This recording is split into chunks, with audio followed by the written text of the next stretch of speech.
Renungan hari ini diambil dari buku Kebahagiaan Sejati bab 3. Judulnya Pertobatan. Bagaimana agar seorang manusia dapat benar di hadapan Allah? Bagaimanakah orang berdosa itu dapat dibenarkan?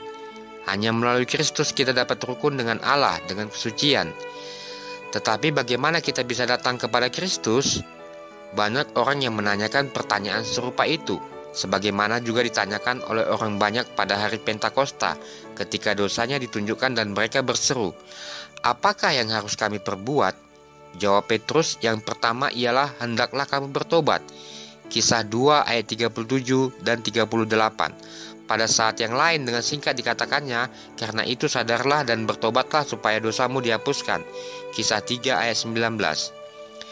Di dalam pertobatan termasuk penyesalan akan dosa dan berpaling daripadanya. Kita tidak akan meninggalkan dosa kecuali kita melihat betapa jahatnya dosa-dosa itu. Sebelum kita mengenyahkannya dari dalam hati kita, tidak akan ada perubahan yang sesungguhnya di dalam kehidupan. Banyak orang yang gagal memahami apa sesungguhnya pertobatan itu.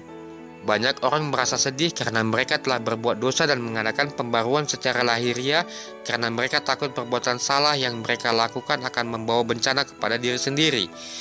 Tetapi bukan pertobatan semacam ini yang dimaksudkan oleh Alkitab. Mereka meratapi kesengsaraan melebihi dosa itu sendiri. Demikianlah duka yang dialami oleh Esau ketika hak kesulungannya hilang untuk selama-lamanya.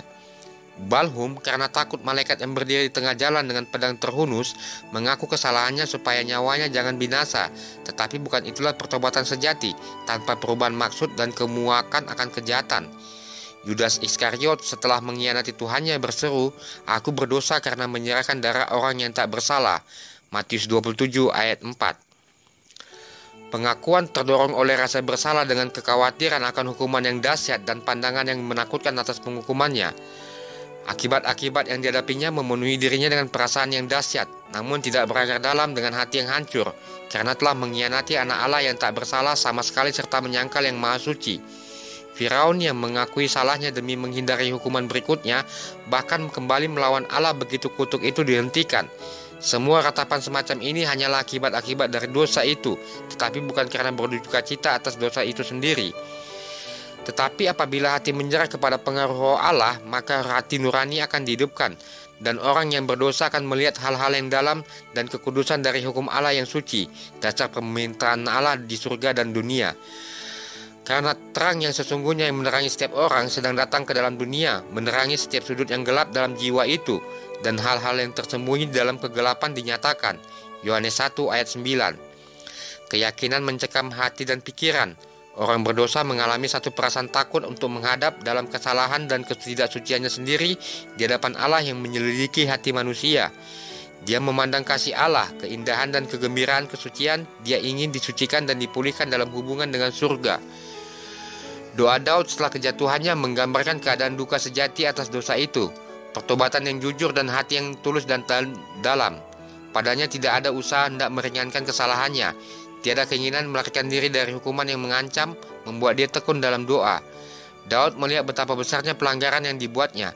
Disadarinya jiwanya yang kotor, ia benci terhadap dosanya. Bukan saja keampunan yang dimintanya, tetapi juga hati yang bersih.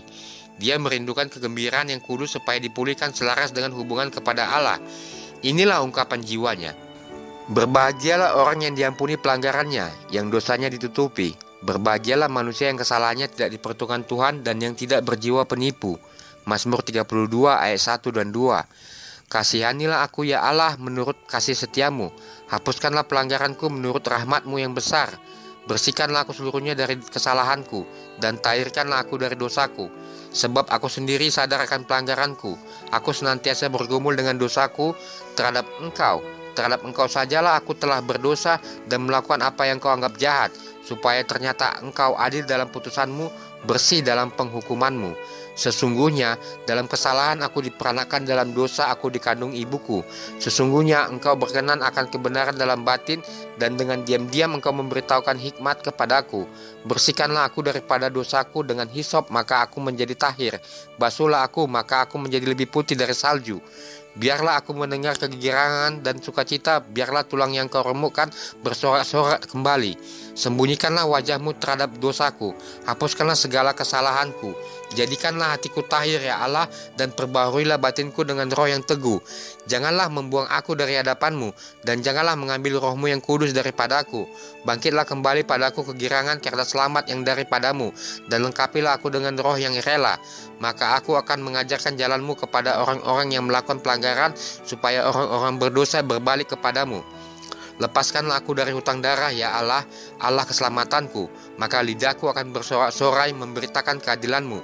Ya Tuhan, bukalah bibirku, supaya mulutku memberitakan puji-pujian kepadamu. Mazmur 51 ayat 3-17. Pertobatan semacam ini di luar kemampuan kita untuk memenuhinya. Itu dapat diperoleh hanya dengan Kristus, yang sudah diangkat ke atas dan telah memberikan segala karunia kepada manusia.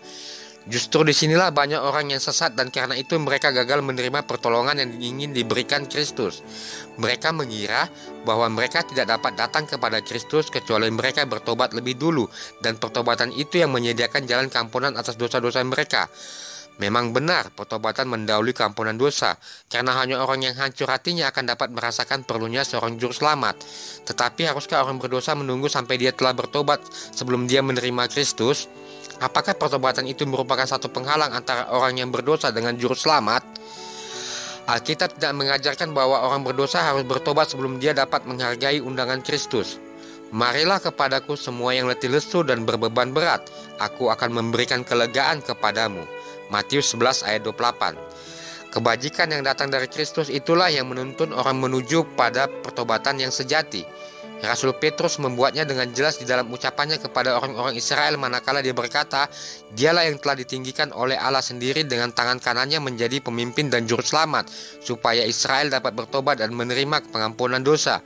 Kisah 5 ayat 31. Terlebih lagi kita tidak dapat bertobat tanpa roh Kristus yang menyadarkan hati nurani, dan kita tidak dapat diampuni tanpa Kristus. Kristuslah sumber tiap dorongan yang benar.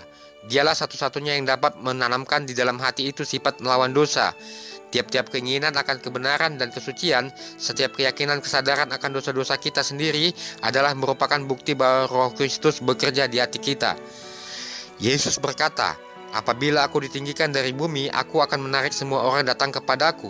Yohanes 12 ayat 32. Kristus haruslah dinyatakan kepada orang berdosa sebagai juru selamat yang mati untuk dosa-dosa dunia, dan kalau kita menatap pada domba Allah yang tergantung di kayu salib Golgota, rahasia penebusan mulai terbuka dalam pikiran kita dan kebaikan Tuhan akan menuntun kita menuju pertobatan.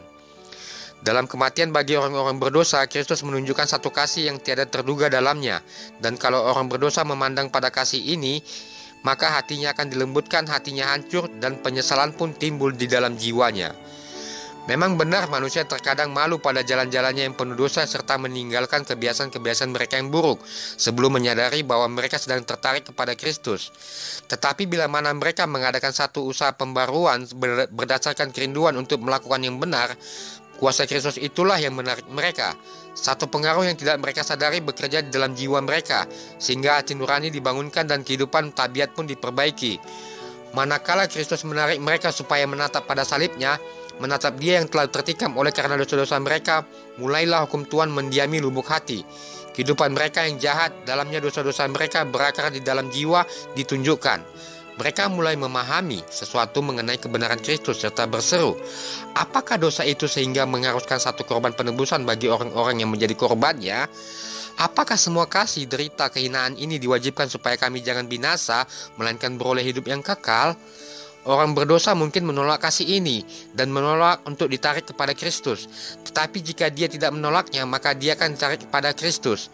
Suatu pengetahuan tentang rencana keselamatan akan menuntun dia ke kaki salib dalam pertobatan dari dosa-dosanya yang telah mendatangkan kesengsaraan begitu besar terhadap anak Allah yang kekasih. Pikiran ilahi itu yang juga bekerja di alam ciptaan berbicara ke dalam hati manusia dan menciptakan satu kerinduan yang tak terlukiskan terhadap sesuatu yang tidak mereka miliki. Perkara-perkara dunia ini tidak memuaskan kerinduan mereka. Roh Tuhan memohon bersama mereka untuk mencari perkara satu-satunya yang dapat memberikan damai sejahtera karunia Kristus, kegembiraan akan kesucian. Melalui pengaruh-pengaruh yang kelihatan dan tidak kelihatan, Juru Selamat kita senantiasa bekerja menarik pikiran manusia dari kesenangan-kesenangan dosa yang tidak memuaskan itu kepada berkat-berkat yang tiada batasnya yang dapat mereka peroleh di dalam Dia. Bagi semua jiwa-jiwa seperti ini yang dengan sia-sia mencari minuman dari piala dunia yang retak ini, pekabaran ilahi disampaikan. Dan barang siapa yang haus, hendaklah ia datang. Dan barang siapa yang mau, hendaklah ia mengambil air kehidupan itu dengan cuma-cuma. Wahyu 22 ayat 17. Anda yang merindukan sesuatu yang lebih baik daripada yang dapat diberikan dunia ini, mengenal kerinduan ini sebagai suara Allah bagi jiwamu. Mintalah kepadanya supaya memberikan pertobatan untuk menyatakan Kristus padamu di dalam kasih-Nya yang tak terbatas, dalam kekudusannya yang sempurna. Di dalam kehidupan Kristus, prinsip-prinsip hukum Allah, kasih kepada Allah dan manusia diterangkan dengan jelas. Kemurahan, kasih yang tidak mementingkan diri sendiri adalah kehidupan jiwanya. Sementara kita memandang padanya, sementara terang yang datang dari Juru Selamat menerangi kita, kita akan melihat hati kita sendiri yang penuh dosa. Mungkin kita membanggakan diri sendiri seperti yang dilakukan Nikodemus, bahwa kehidupan kita sudah benar, tabiat kita mulia, dan mengira bahwa kita tidak perlu lagi merendahkan hati di hadapan Tuhan, seperti orang berdosa pada umumnya. Tetapi apabila kita melihat terang Kristus yang bersinar menerangi jiwa kita, maka akan tampak betapa tidak sucinya kita akan melihat motif-motif yang mementingkan diri sendiri, bertentangan dengan Allah yang telah mencemarkan setiap tingkah laku kehidupan kita. Barulah kita mengetahui bahwa kebenaran kita sesungguhnya bagaikan kain yang usang dan kotor, dan hanya darah Kristus sendirilah yang dapat membasuh hati kita dalam teladannya sendiri. Seberkas sinar kemuliaan Allah secara sinar kesucian Kristus menembusi jiwa, membuat setiap noda kecemaran itu nyata sekali, dan membentangkan kekurangan dan keburukan tabiat manusia. Diperlihatkannya keinginan-keinginan yang cemar, hati yang kurang percaya, bibir yang najis, perbuatan-perbuatan manusia yang tidak senonoh di dalam pelanggaran hukum Allah, dibentangkan di hadapannya, dan jiwanya tersayat serta disusahkan di bawah pengaruh roh Allah yang tajam. Dia muak terhadap dirinya sendiri apabila dipandangnya kesucian tabiat Kristus yang tiada bernoda. Manakala Nabi Daniel memandang kemuliaan yang mengitari juru kabar surga yang diutus padanya, dia ditudungi suatu perasaan kelemahan dan ketidaksempurnaan dirinya. Dalam melukiskan efek pemandangan yang menakjubkan itu, dia berkata, "Hilanglah kekuatanku, aku menjadi pucat sama sekali dan tidak ada lagi kekuatan padaku." Daniel 10 ayat 9. Jiwa yang telah disentuhnya akan membenci rasa mementingkan diri sendiri, benci terhadap sifat cinta diri, lalu akan mencari kebenaran Kristus, karena kesucian hati ialah sesuai dengan hukum Tuhan dan sifat Kristus. Paulus mengatakan bahwa tentang kebenaran di dalam mentaati hukum Taurat, kalau hanya melihat tingkah laku lahiriah saja, ia tidak bercacat. Filipi 3 ayat 6. Tetapi apabila sifat rohani hukum itu yang dipandang, maka dia melihat dirinya sebagai seorang yang berdosa. Secara harfiah, hukum itu sebagaimana manusia menerapkannya dalam kehidupan lahiriah, maka dia lepas dari dosa. Tetapi apabila dia memandang pada kedalaman peraturan-peraturan yang suci itu, serta membandingkan dirinya sendiri sebagaimana Tuhan memandangnya, dia tunduk dalam kerendahan hati lalu mengakui kesalahannya. Katanya, "Dahulu aku hidup tanpa hukum Taurat. Akan tetapi sesudah datang hukum itu, dosa mulai hidup pula. Sebaliknya aku mati." Roma 7 ayat 9. Apabila dia memandang keadaan rohani hukum itu, dosa tampak dalam kekejiannya yang sebenarnya, dan pemegahan dirinya sendiri lenyaplah. Allah tidak memandang semua dosa sama besarnya. Ada ukuran-ukuran kesalahan di dalam timbangannya, sebagaimana pada manusia itu sendiri. Tetapi bagaimana kecil pun kesalahan itu menurut pandangan manusia, tiada dosa kecil di hadapan Allah. Pertimbangan manusia berat sebelah, mementingkan diri sendiri, tidak sempurna. Tetapi ukuran-ukuran Allah atas segala sesuatu adalah sebagaimana adanya. Seorang pemabuk dihinakan dan dikatakan bahwa dosanya akan mengasingkan dia dari surga, sementara keangkuhan roh mementingkan diri sendiri dan ketamakan yang terlalu sering dibiarkan. Tetapi dosa-dosa inilah yang paling dibenci Allah karena bertentangan dengan kemurahan tabiatnya, dengan kasih yang tidak mementingkan diri yang merupakan suasana alam semesta yang tidak jatuh ke dalam dosa. Orang yang jatuh ke dalam sejumlah dosa-dosa dapat merasakan satu perasaan malu dan kemiskinan serta merasakan keperluannya akan anugerah Kristus. Tetapi perasaan angkuh tidak merasakan perlunya, sehingga menutupi hati melawan Kristus serta berkat-berkat yang tiada batasnya untuk mana dia telah datang untuk mengaruniakannya. Pemungut cukai yang berdoa kepada Tuhan, "Ya Allah, kasihanilah aku orang berdosa ini." Lukas 18 ayat 13 menganggap dirinya sendiri sebagai orang yang jahat, dan orang lain memandangnya demikian. Namun dia merasakan keperluannya, dan dengan beban kesalahannya yang memalukannya, dia menghadap Tuhan, memohon kemurahannya. Hatinya telah terbuka bagi roh Allah untuk melakukan pekerjaan kemurahan itu serta membebaskan dia dari kuasa dosa. Kesombongan orang-orang Farisi, doa membenarkan diri sendiri yang ditunjukkannya membuat hatinya tertutup terhadap pengaruh Roh Suci. Karena jaraknya jauh dari Allah, dia tidak mempunyai rasa diri cemar, berlawanan dengan kesempurnaan kesucian ilahi. Dia tidak merasa kekurangan sehingga dia tidak menerima apapun. Jika engkau melihat dosa-dosamu dan merasakannya, janganlah lalai memperbaiki dirimu sendiri. Betapa banyak orang yang menganggap dirinya tidak layak datang kepada Kristus. Apakah engkau berharap supaya menjadi lebih baik dengan usaha-usahamu sendiri? Dapatkah orang Ethiopia mengganti kulitnya atau macan tutul mengubah belangnya? Masakan kamu dapat berbuat baik, hai orang-orang yang biasa berbuat jahat? Yeremia 13 ayat 23. Hanya di dalam Allah saja kita dapat memperoleh pertolongan. Seharusnya kita jangan menunggu bujukan yang lebih kuat, kesempatan yang lebih baik, atau perangai yang lebih suci. Kita tidak dapat berbuat sesuatu oleh diri sendiri. Kita harus datang kepada Kristus seperti apa adanya. Tetapi janganlah ada seorang pun yang menipu dirinya sendiri dengan menganggap bahwa Allah di dalam kasih-Nya yang agung dan berkemurahan akan menyelamatkan orang-orang yang menolak karunia-Nya. Dosa-dosa yang terbesar hanya dapat ditimbang dalam terang salib itu. Bila mana orang mengatakan bahwa Allah terlalu baik untuk menyampaikan orang-orang yang berdosa, biarlah dia memandang pada salib Golgota, karena tiada jalan lain lagi di mana manusia dapat diselamatkan. Karena tanpa pengorbanan mustahil manusia dapat melepaskan diri dari kuasa dosa yang menajiskan dan dipulihkan untuk berhubungan dengan makhluk-makhluk yang suci. Mustahil bagi mereka menjadi orang yang turut ambil bagian dalam kehidupan rohani itu. Oleh karena itulah Kristus telah membebankan atas dirinya sendiri kesalahan orang yang tidak menurut dan menderita di dalam sengsara orang berdosa. Kasih, penderitaan, dan kematian anak Allah semuanya menunjukkan betapa dahsyatnya dosa serta menyatakan bahwa tiada jalan kelepasan dari kuasanya, tiada pengharapan hidup yang lebih tinggi kecuali melalui penyerahan jiwa kepada Kristus. Orang-orang berdosa sering memaafkan diri mereka sendiri dengan mengatakan celaan kepada orang yang mengaku dirinya orang Kristen. Saya juga sama baik dengan mereka itu. Mereka tidak menyangkal diri sendiri, sabar atau berhati-hati dalam tingkah laku. Mereka sama seperti saya. Mereka senang kepelesiran dan memanjakan nafsu diri sendiri, sama juga dengan saya. Dengan demikian mereka membuat kesalahan-kesalahan orang lain itu sebagai maaf atas kelalaian terhadap kewajiban mereka. Tetapi dosa-dosa dan kesalahan orang lain tidak menjadi motif bagi siapapun, karena Tuhan tidak pernah menunjukkan teladan yang salah kepada umat manusia. Anak Allah yang tidak bercela telah dikaruniakan sebagai teladan kita, dan barang siapa yang bersungut atas kesalahan orang yang mengaku dirinya Kristen adalah seorang yang harus menunjukkan hidup yang lebih baik dan teladan yang lebih mulia. Jika mereka mempunyai konsep yang amat tinggi tentang bagaimana seharusnya orang Kristen itu, bukankah dosa mereka yang terlebih besar? Mereka mengetahui apa yang benar tetapi tidak mau melakukannya.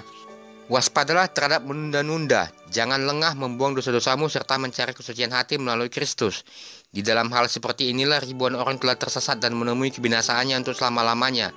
Saya tidak akan beberkan di sini betapa singkat dan tak tentu hidup ini, tetapi ada satu bahaya yang mengerikan, satu bahaya yang tidak begitu dipahami. Menunda-nunda, menyerah pada bisikan Roh Allah, memilih hidup di dalam dosa. Inilah penundaan yang sesungguhnya itu. Dosa betapapun kecilnya kita anggap, jika selalu dilakukan akhirnya akan membinasakan jiwa. Apa yang belum kita taklukkan akan menaklukkan kita dan akan mendatangkan kebinasaan atas diri kita sendiri. Adam dan Hawa meyakinkan diri mereka sendiri bahwa di dalam perkara kecil seperti memakan buah pohon larangan itu tidak akan mendatangkan akibat yang mengerikan seperti yang pernah dikatakan oleh Allah. Tetapi perkara kecil ini adalah pelanggaran atas hukum Allah yang tak dapat diubah. Itulah yang memisahkan manusia dari Allah lalu membuka pintu banjir kematian serta malapetaka atas dunia kita ini. Abad demi abad telah bangkit dari dunia ini ratapan yang tidak kunjung putus, dan semua makhluk menanggung akibat pendurhakaan manusia. Surga sendiri telah merasakan akibat pemberontakan melawan Allah. Bukit Golgota merupakan tugu peringatan dari pengorbanan yang menakjubkan yang mengharuskan grafirat atas pelanggaran terhadap hukum ilahi. Janganlah kita anggap dosa sebagai perkara kecil. Tiap-tiap pelanggaran, tiap-tiap kelalaian atau penolakan atas anugerah Kristus mendatangkan reaksi atas dirimu sendiri, yaitu mengeraskan hati, melemahkan kemauan, mematikan pengertian, bukan saja membuat Anda kurang ingin berserah, tetapi juga kurang mampu berserah terhadap bujukan Roh Suci Allah yang lemah lembut. Banyak orang yang mendiamkan hati nurani dengan anggapan bahwa mereka dapat mengubah hidup yang jahat kapan saja mereka kendaki. Bahkan mereka meremehkan undangan-undangan karunia itu. Namun demikian berulang-ulang hati mereka digerakkan. Mereka mengira bahwa sesudah melakukan hal-hal yang merendahkan karunia roh itu, setelah menyerahkan diri mereka ke dalam pengaruh pihak setan, nanti pada saat yang keadaan yang gawat mereka dapat mengubah jalannya. Tetapi ini tidak mudah dilakukan. Pengalaman sepanjang hidup telah membentuk tabiat sedemikian rupa sehingga hanya sedikit saja yang kemudian ingin menerima gambar Kristus. Meski hanya satu sifat tabiat yang salah, satu keinginan yang penuh dosa, jika terus-menerus dilakukan dan ditimang-timang akan merusakkan semua kuasa Injil. Tiap-tiap perbuatan jahat yang dimanjakan memperkuat jiwa tidak senang terhadap Allah. Orang yang menunjukkan kelakuan yang tak beriman atau pendirian yang sama sekali tidak peduli akan kebenaran ilahi akan menuai apa yang ditanamnya sendiri. Dalam Alkitab tidak ada satu amaran yang lebih menakutkan melawan bermain-main dengan kejahatan daripada ucapan orang yang bijaksana Salomo bahwa orang berdosa tertangkap dalam kejahatannya dan terjerat dalam tali dosanya sendiri. Amsal 5 ayat 22. Kristus telah bersedia melepaskan kita dari dosa, tetapi kehendak kita tidaklah dipaksanya. Tetapi jika pelanggaran-pelanggaran masih saja terus dilakukan, maka kemauan itu sendiri dikeraskan kepada kejahatan, sehingga kita tidak lagi ingin bebas. Dan jika kemauan tidak menerima karunia-Nya, apalagi yang dapat diperbuatnya, kita telah membinasakan diri sendiri dengan menentukan penolakan kita atas kasih-Nya. Sesungguhnya waktu ini adalah waktu perkenanan itu. Sesungguhnya hari ini adalah hari penyelamatan itu. Pada hari ini, jika kamu mendengar suaranya, janganlah keraskan hatimu. 2 Korintus 6 ayat 2, Ibrani 3 ayat 7 dan 8. Janganlah pandang parasnya atau perawakan yang tinggi, tetapi Tuhan melihat hati. Hati manusia dengan pergulatan-pergulatan perasaan gembira dan duka, hati yang kembara dan sesat, tempat bermukim banyak kecemaran dan tipu daya. 1 Samuel 16 ayat 7. Tuhan mengetahui segala motif dan maksud. Pergilah kepadanya dengan segala beban jiwamu yang cemar, seperti pemazmur. Bukalah kamar-kamar hatimu di hadapan Tuhan yang melihat segala sesuatu, seraya berkata, selidikilah aku ya Allah, dan kenalah hatiku. Ujilah aku dan kenalah pikiran-pikiranku. Lihatlah apakah jalanku serong, dan tuntunlah aku di jalan yang kekal. Mazmur 139 ayat 23 dan 24. Banyak orang beragama secara pikiran saja, seolah-olah satu bentuk peribadatan, sedang hatinya tidak dibersihkan. Biarlah doamu seperti berikut. Jadikanlah hatiku tahir ya Allah, dan perbaruilah batinku dengan roh yang teguh. Mazmur 51 ayat 12. Jujurlah terhadap dirimu sendiri, jujur dan tuluslah serta teguh, seolah-olah hidupmu yang panah ini diancam bahaya maut. Inilah masalah yang harus diselesaikan antara Allah dan jiwamu sendiri, diselesaikan untuk selama-lamanya. Pengharapan yang muluk-muluk hanya akan mendatangkan kebinasaan jiwamu saja. Pelajarilah firman Allah dengan berdoa. Firman itu menyatakan kehadapanmu hukum Allah dan kehidupan Kristus. Prinsip-prinsip besar mengenai kesucian, di mana tanpa kesucian itu tidak seorang pun akan melihat Tuhan. Ibrani 12 ayat 14. Ia meyakinkan kita dari hal dosa, dinyatakannya dengan jelas keselamatan itu. Dengarkan baik-baik padanya seperti suara Allah yang berbicara kepada jiwamu. Jika Anda melihat jahatnya dosa itu dan jiwa Anda melihat dirimu seperti apa adanya, janganlah putus asa. Kristus telah datang untuk menyelamatkan orang-orang yang berdosa. Kita tidak mendamaikan Allah kepada kita, tetapi, kasih yang maha ajaib, Allah di dalam Kristuslah yang telah mendamaikan dunia ini dengan dirinya. 2 Korintus 5 ayat 19. Dengan kasih dibujuknya hati anak-anaknya yang telah tersesat. Tiada orang tua di dunia ini yang begitu sabar terhadap kesalahan-kesalahan dan dosa anak-anaknya, seperti halnya kesabaran Allah terhadap orang-orang yang diusahakan untuk menyelamatkannya. Tiada bujukan manusia yang lebih lembut daripada bujukan terhadap orang yang melanggar. Tiada bibir manusia pernah mencurahkan kelembutan kepada orang yang tersesat melebihi apa yang dilakukannya. Semua janjinya, amaran-amaran yang diberikannya, semata-mata adalah pernyataan kasih yang tidak terucapkan. Apabila setan mengatakan bahwa Anda adalah orang yang besar dosanya, pandanglah kepada juru selamatmu dan bicaralah mengenai pengorbanannya. Itulah yang dapat membantu engkau memandang kepada terangnya. Akuilah dosamu, bahkan katakan kepada musuh itu bahwa Kristus Yesus datang ke dunia untuk menyelamatkan orang berdosa, dan Anda dapat diselamatkan oleh kasih-Nya yang tiada taranya. 1 Timotius 1 ayat 15. Yesus pernah menanyakan kepada Simon sebuah pertanyaan tentang dua orang yang berpiutang. Seorang diantaranya berutang kepada majikannya sejumlah kecil, yang sedangkan yang seorang lagi berutang padanya dengan jumlah yang besar. Tetapi majikannya menghapuskan utang kedua-duanya. Lalu Kristus menanyakan siapakah di antara keduanya yang lebih dikasihi majikannya. Lalu jawab Simon, aku kira dia yang paling banyak dihapuskan utangnya. Lukas 7 ayat 43. Kita adalah orang-orang yang berdosa besar, tetapi Kristus telah mati supaya kita dapat diampuni. Jasa pengorbanannya cukup sempurna dihadapkan pada Allah Bapa demi kepentingan kita. Orang-orang yang paling banyak mendapat keampunan daripadanya akan paling mengasihi dia pula, dan akan berdiri dekat sekali ke tahtanya untuk memuliakan dia karena kasih yang amat besar serta pengorbanannya yang tiada taranya. Kalau kita betul-betul memahami kasih Allah, maka kita pun akan menyadari jahatnya dosa itu. Apabila kita melihat panjangnya rantai yang telah diturunkan untuk kita, apabila kita memahami pengorbanan yang tiada batasnya yang telah dilakukan Kristus demi kita, maka hati kita pun akan diluluhkan dalam kelembutan dan penyesalan. Demikianlah renungan hari ini dari buku Kebahagiaan Sejati, bab 3, judulnya Pertobatan. Terima kasih. Sampai jumpa di renungan berikutnya. Shalom, Tuhan memberkati.